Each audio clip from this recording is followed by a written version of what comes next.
നിയമസഭയിൽ നീറ്റ് പരീക്ഷാ ചോർച്ചയുമായി ബന്ധപ്പെട്ട പ്രമേയ ചർച്ചയ്ക്കിടെ ബി.ജെ.പി. എം.എൽ.എമാരെ അതിരൂക്ഷമായ ഭാഷയിൽ പരിഹസിച്ചു തള്ളി കോവളം എം.എൽ.എ. എം. വിൻസെന്റ്. പരീക്ഷാ ചോർച്ചയുമായി ബന്ധപ്പെട്ട പ്രമേയത്തിൽ ഭേദഗതി അവതരിപ്പിച്ചുകൊണ്ട് ബി.ജെ.പി. എം.എൽ.എ. വി. മുരളീധരൻ നടത്തിയ പരാമർശങ്ങൾ തികച്ചും ക്രൂരവും ജനവിരുദ്ധവുമാണെന്ന് വിൻസെന്റ് സഭയിൽ തുറന്നടിച്ചു. രാജ്യത്തെ മുഴുവൻ ജനങ്ങളും വിദ്യാർത്ഥികളും ഒന്നടങ്കം കേന്ദ്ര സർക്കാരിനെ പ്രതിക്കൂട്ടിലാക്കി കുറ്റപ്പെടുത്തുമ്പോൾ വി. മുരളീധരൻ അതേ കേന്ദ്ര സർക്കാരിനെ പ്രശംസിക്കാനാണ് കേരള നിയമസഭയെ വേദിയാക്കിയത്. നീറ്റ് പരീക്ഷാ ക്രമക്കേടുകൾ മൂലം ജീവൻ നഷ്ടപ്പെട്ട പാവപ്പെട്ട വിദ്യാർത്ഥികളോടും അവരുടെ രക്ഷിതാക്കളോടും അല്പമെങ്കിലും ആഭിമുഖ്യമുള്ളവർക്ക് ഇത്തരത്തിൽ സംസാരിക്കാൻ കഴിയില്ലെന്ന് വിൻസെന്റ് സഭയിൽ തുറന്നടിച്ചു.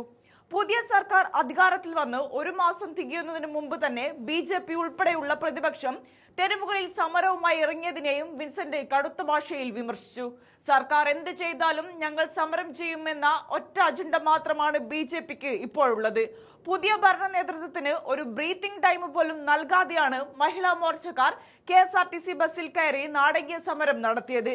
കേന്ദ്രം ഭരിച്ചിരുന്ന കാലത്തെ പൊള്ളിയായ വാഗ്ദാനങ്ങളുടെ വലിയൊരു ലിസ്റ്റ് തന്നെ വേണമെങ്കിൽ അങ്ങോട്ട് തരാമെന്നും അന്നൊക്കെ കേന്ദ്രത്തിന്റെ ജനദ്രോഹ നടപടികൾക്ക് മുന്നിൽ നിങ്ങൾ വായ മൂടിക്കെട്ടി ഇരിക്കുകയായിരുന്നില്ലേ എന്നും വിൻസെന്റ് ചോദിച്ചു.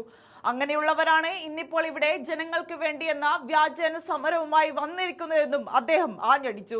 സഭയിൽ ഏറ്റവും കൂടുതൽ കയ്യടി ഉയർന്നത് ബി.ജെ.പി. നേതാക്കളായ രാജീവ് ചന്ദ്രശേഖരനെയും വി. മുരളീധരനെയും വിൻസെന്റ് സഭാ മധ്യത്തിൽ പഞ്ഞിക്കിട്ട നിമിഷങ്ങളിലായിരുന്നു. സഭയിൽ ആദ്യ നാളുകളിൽ ബി.ജെ.പി. പക്ഷത്തെ മുൻനിരയിലിരുന്നിരുന്നത് പാർട്ടി സംസ്ഥാന പ്രസിഡന്റ് രാജീവ് ചന്ദ്രശേഖരനായിരുന്നുവെന്നും എന്നാൽ ഇപ്പോൾ അദ്ദേഹത്തെ പിന്നിലേക്ക് മാറ്റി നിർത്തി ഒരു സംസ്ഥാന കമ്മിറ്റി അംഗം മുൻനിരയിലേക്ക് വന്നതിനെയും വിൻസെന്റ് സരസമായി പരിഹസിച്ചു. രാജീവ് ചന്ദ്രശേഖരനെ വെട്ടി വി. മുരളീധരൻ സഭയിൽ മുൻ സീറ്റിലേക്ക് മാറിയതിനെ ചൂണ്ടിക്കാണിച്ചായിരുന്നു വിൻസെന്റിന്റെ ഈ പരിഹാസം. മാറാത്തത് മാറുമെന്ന് പറഞ്ഞപ്പോൾ ഇത്രയും വലിയ മാറ്റം പ്രതീക്ഷിച്ചില്ലെന്ന് വിൻസെന്റ് പരിഹസിച്ചപ്പോൾ സഭ ഒന്നടങ്കം ചിരിയിലാവുകയും ബി.ജെ.പി. അംഗങ്ങൾ നാണം കെട്ടുപോവുകയുമാണ് ചെയ്തത്. ആ ദൃശ്യങ്ങളൊന്ന് കണ്ടു നോക്കാം.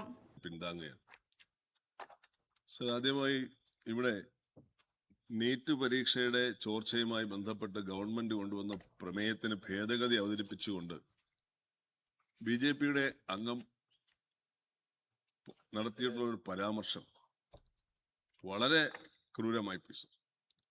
സാറ്, ഇന്ത്യയിലെ മുഴുവൻ ജനങ്ങളും ഒന്നടങ്കം കേന്ദ്ര സർക്കാരിനെ കുറ്റപ്പെടുത്തുമ്പോൾ അദ്ദേഹം കേന്ദ്ര സർക്കാരിനെ പ്രശംസിക്കുന്നു എന്ന് കേരള നിയമസഭയിൽ വന്ന് പറയുന്നത് ആ മരണപ്പെട്ട കുട്ടികളുടെ ആത്മാക്കളോടെങ്കിലും എന്തെങ്കിലും നിങ്ങൾക്ക് ആഭിമുഖ്യമുണ്ടെങ്കിൽ സർ, അവരുടെ മാതാപിതാക്കളുടെ സങ്കടത്തിന് നിങ്ങൾ എന്തെങ്കിലും വില കൊടുക്കുന്നുണ്ടെങ്കിൽ ഇതുപോലെ ക്രൂരമായ ഒരു പരാമർശം ഈ നിയമസഭയിൽ നിങ്ങൾ നടത്തുമായിരുന്നില്ല. സാറ്,